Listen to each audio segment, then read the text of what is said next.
Okay? So language, I guess it does break barriers. So what we end up doing, if it's reading, if it's writing, if it's speaking, if it's the sign language, if it's the understanding, there's a region of the brain to help us. The Wernicke area, recognition of spoken and written. We get input from other regions close to it, but it is our ability to read and write. Any damage done to this area would damage your ability to read it or write it.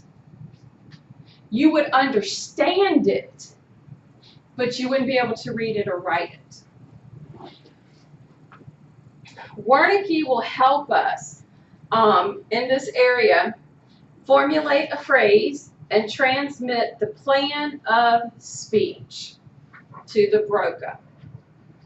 It is the Broca that gives the motor program to make the muscles of the larynx, the tongue, cheek, and lips give us speech. So, Wernicke helps us with understanding the word and the writing. Broca gives the muscle movement. When we talk, so far, for the most part, each of you that I've talked to in here, you have effective language.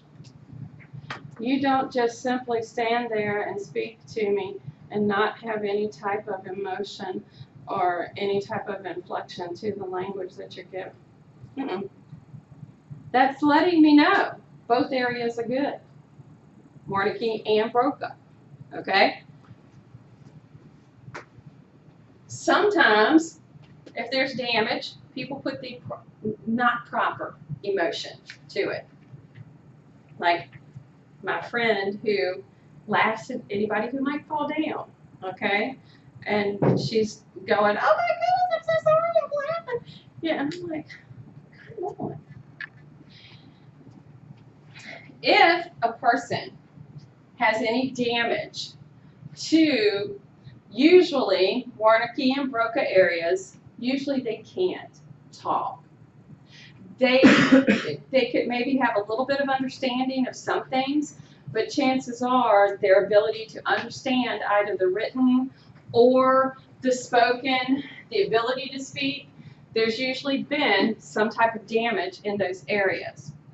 It also could be the reason that in some cases, people who may have brain disorders, who may have had a stroke, any other types of damage, maybe it was trauma, anything like that, that could damage these parts of the brain, they could have a change in their language or their ability to speak it, okay?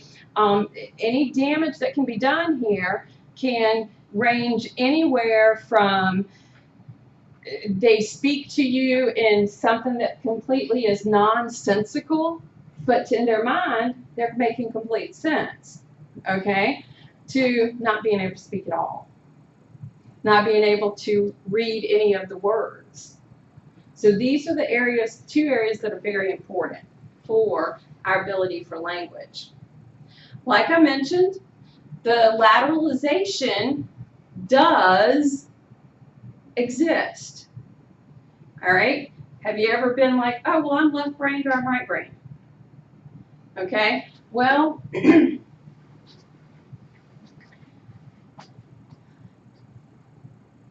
I am very, because y'all see how I draw, okay?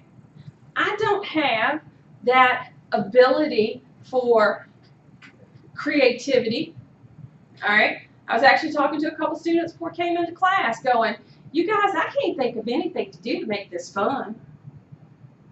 make this learning of this topic fun. I'm struggling, okay? So which side would I say I am? Left. I'm definitely left-brained. Okay, definitely. I think the right just got totally skipped altogether for me. Just saying. So yeah, it does occur. We do know each side is specialized for certain tasks. The lateralization usually comes with handedness. Yes, I'm left-brained and I'm right-handed. We do know that the lateralization develops with age. I'm guessing I didn't do a lot of creative activities as I was growing up, you know? And it does seem that males exhibit the lateralization more than females because, you know, even though I'm extremely left-brained, you give me, you know, paint by color, I can do that. You know, I can walk and chew gum at the same time. So, you know, there are things, but it does seem that men tend to be very left-brained because they're, you know, the math and that sort of thing. Women, we tend to have that more creativity, that ability that we, you know, we can see how things might connect in colors and that sort of thing. Even though I definitely have friends that prove me wrong every day. So left brain, right brain does tend to exist. And the last part about this chapter, the last part is the cranial nerves. In your textbook, I want to say, beginning, starts with table 14.1, I think that's, yeah, 14.1. It begins to give you a ton of information about the cranial nerves. When you look at this table, it says, okay, composition. Is it sensory, motor, or both? Function, smell. Origin, termination, where it ends. The bones that it's going to go through. The effect of damage. Well, okay, now, that's a ton of information. A lot of stuff we just don't have time for in this class. Okay?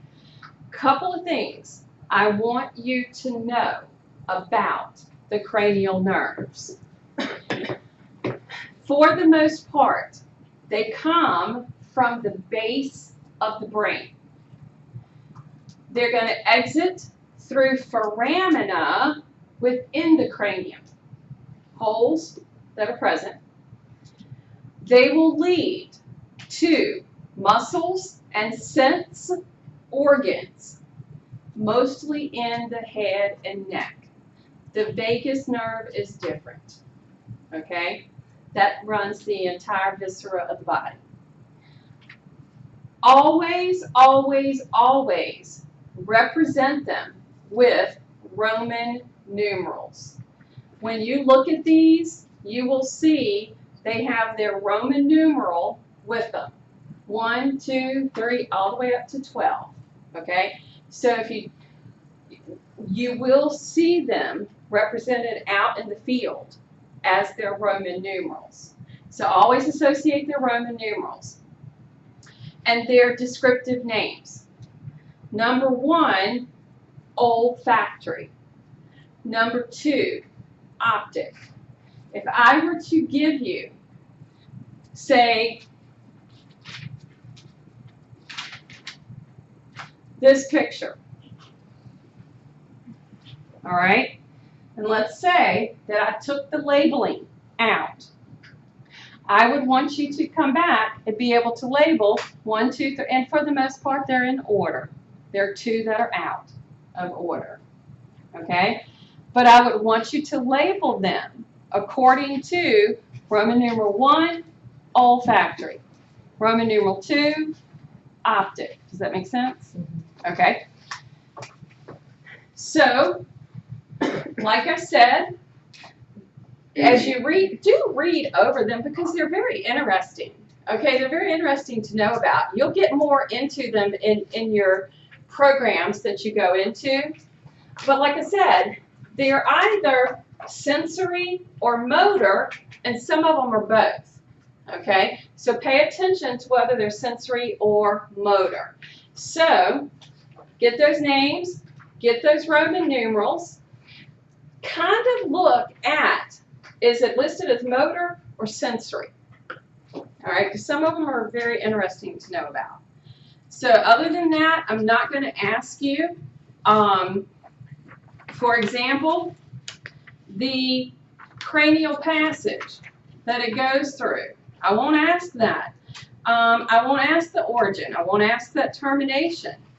It's good to read about the damages because you will come across that, but I'm not going to ask you that. Okay? So if I were to give you this picture and take that out, would you be able to label it? That's what I want you to be able to do. Any questions? Okay. All right, that officially ends chapter 14. I did hand out the 15 notes, so we'll start that on Thursday. So for today, we're going to do lab, is it 16 or 17?